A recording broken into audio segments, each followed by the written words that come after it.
Olá, tudo bem com vocês?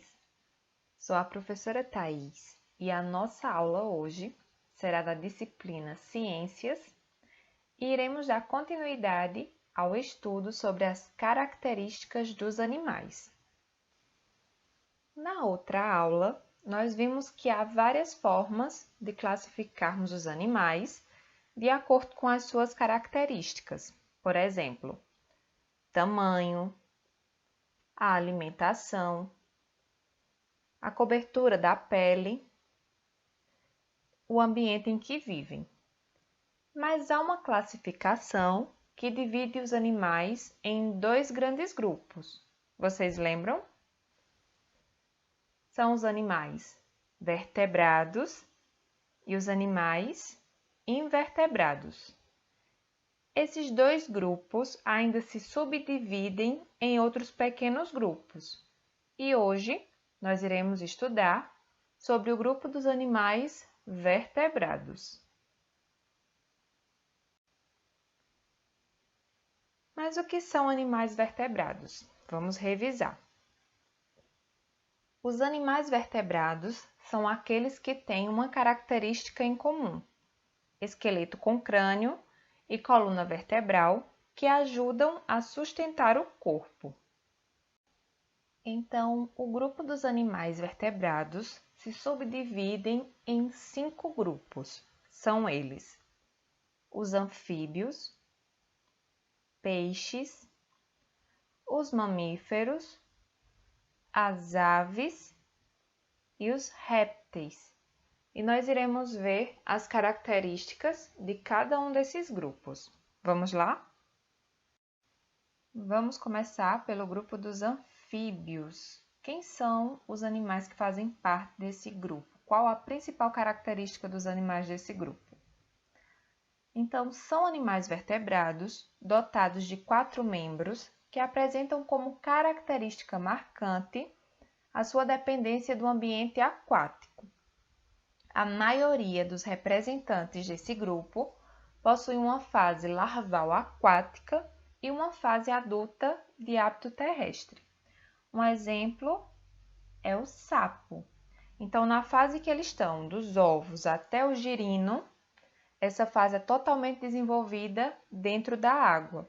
Quando o sapo vira adulto, ele passa a ter hábitos terrestres. Então, mais exemplos de anfíbios, nós temos a rã, a salamandra e o sapo. Um outro grupo são os peixes. São vertebrados aquáticos que apresentam a capacidade de retirar oxigênio da água por meio de estruturas chamadas de branquias. São animais que possuem uma série de adaptações à natação, tais como a presença de nadadeiras.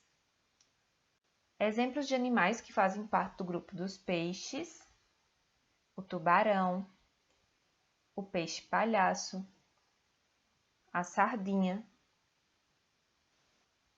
No grupo dos mamíferos, são os animais que se caracterizam pela presença de pelos e glândulas mamárias. As glândulas mamárias são importantes para garantir a produção de leite, que é o alimento ofertado pela mãe ao filhote nos estágios iniciais de desenvolvimento.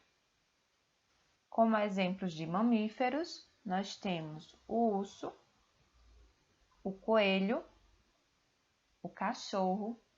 O ser humano também faz parte do grupo dos mamíferos. Temos também o grupo das aves.